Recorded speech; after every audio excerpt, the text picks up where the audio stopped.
मित्रों नमस्कार।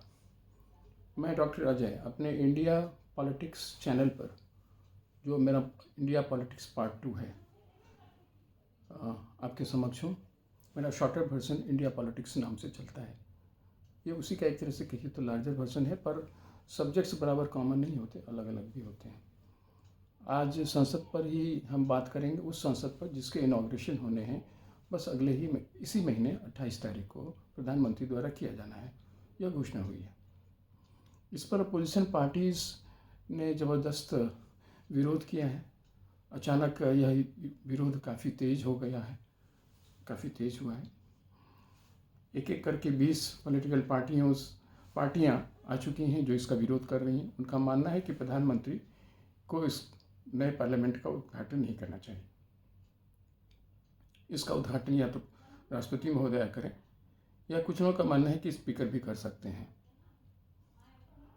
अब 20 पॉलिटिकल पार्टीज़ जो अभी एक्टिवली ये एक अपोजिशन खेमा 2024 के लिए खड़ा करना चाहती हैं, ज़्यादातर उनमें से वही हैं।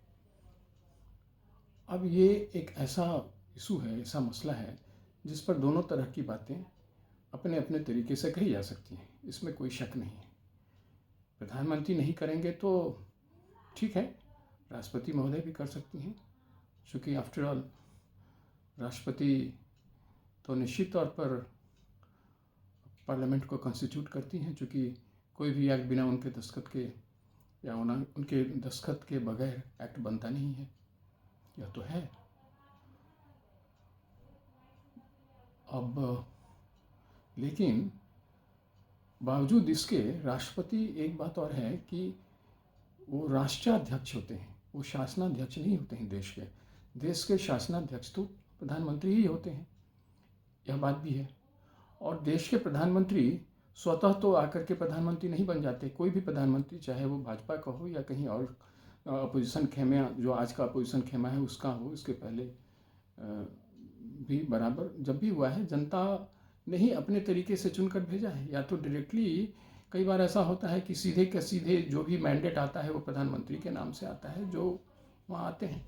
या फिर जब एक तरह से सम्मिलित सरकारें बनती हैं तो उसमें जो लीडर्स आपस में तय करते हैं किसी एक नाम को, ये सब उनको पता है कि वो फिर प्रधानमंत्री बनते हैं। ऐसा ही होता है।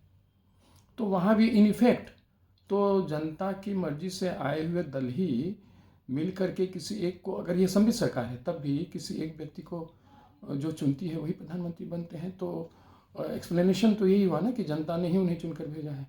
और जहाँ जैसे मोदी जी हैं, इसके पहले राजीव जी भी आए थे, इंदिरा जी आई थी, नेहरू जी आए थे।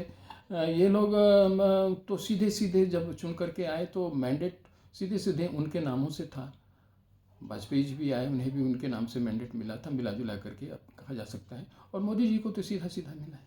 खैर, तो डेमोक्रेटिक प्रोसेस में भारत में जो सिस्टम है उसमें तो प्रधानमंत्री कोई स्वतः आया हुआ व्यक्ति नहीं है, वह जनता का नॉमिनी है। जनता ने उसे वहाँ भेजा है, जनता ने उसे देश पर शासन करने के लिए या देश का शासन चलाने के लिए भेजा है।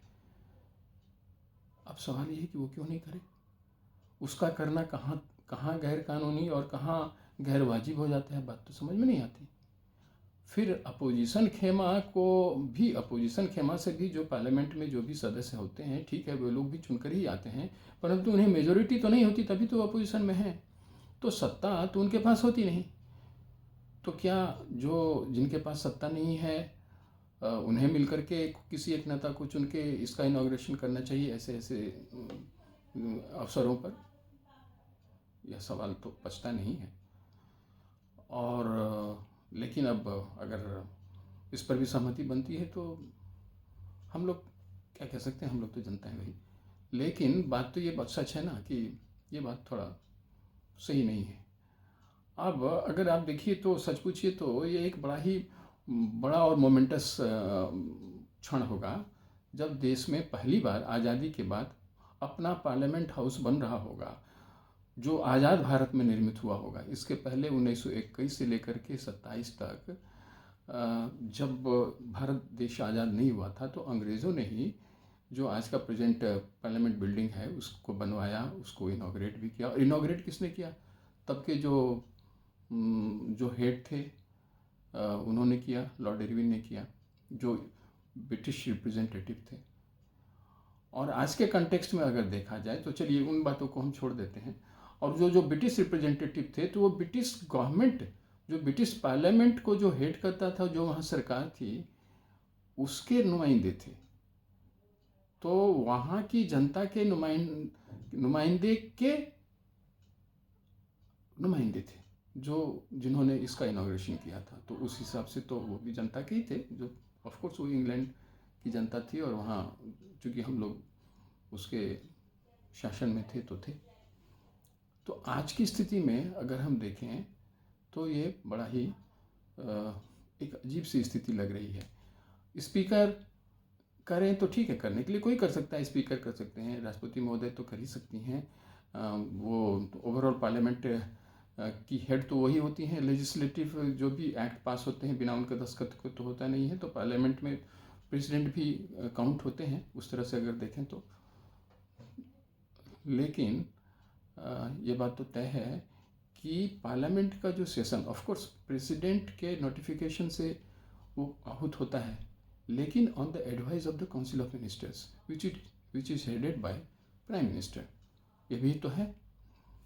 तो अब चलिए, अलग अलग बातें, अलग अलग लोग, अलग अलग बातें। मुझे लगता है कि विरोध डेमोक्रेसी है, अलग अलग तरीके से तो लोग अपने बातें रख ही सकते हैं, परंतु जो इसके पक्ष मुझे दिखे, मुझे लगा कि इस पर हम लोगों को शेयर करना चाहिए और बातें करनी चाहिए। स्पीकर महोदय की जो बात हुई है तो वहाँ भी एक प्रश्न उठेगा कि स्पीकर महोदय तो सिर्फ लोकसभा के ही सदस्य होते हैं और लोकसभा के ही हेड हैं, वो तो राज्यसभा के हेड होते नहीं। ये बात अलग है कि ज्वाइंट सेशन वही की अध्यक्षता वही करते हैं जब भी लोकसभा और राज्यसभा का सेशन बुलाया जाता है। तो लेकिन बावजूद इसके प्रधानमंत्री की अहमियत को किसी भी देश में जो डेमोक्रेटिक कंट्री है, जहाँ पार्लियामेंट्री सिस्टम ऑफ गवर्नेंस है, नकारा नहीं जा सकता है। अगर आप मेरे विचार से सहमत हैं तो भी, नहीं हैं तो भी, आपके अपने कुछ विचार हैं हट के, तो आप प्लीज़ शेयर करें और हम लोग आगे बातें करेंगे। कृपया आप मेरे इस चैनल को अगर आप लाइक करते हैं, शेयर करते हैं और उसके पहले सब्सक्राइब करते हैं तो निश्चित तौर पर मुझे बेहद खुशी होगी और इससे मेरी ताकत बढ़ती है। धन्यवाद। जय हिंद।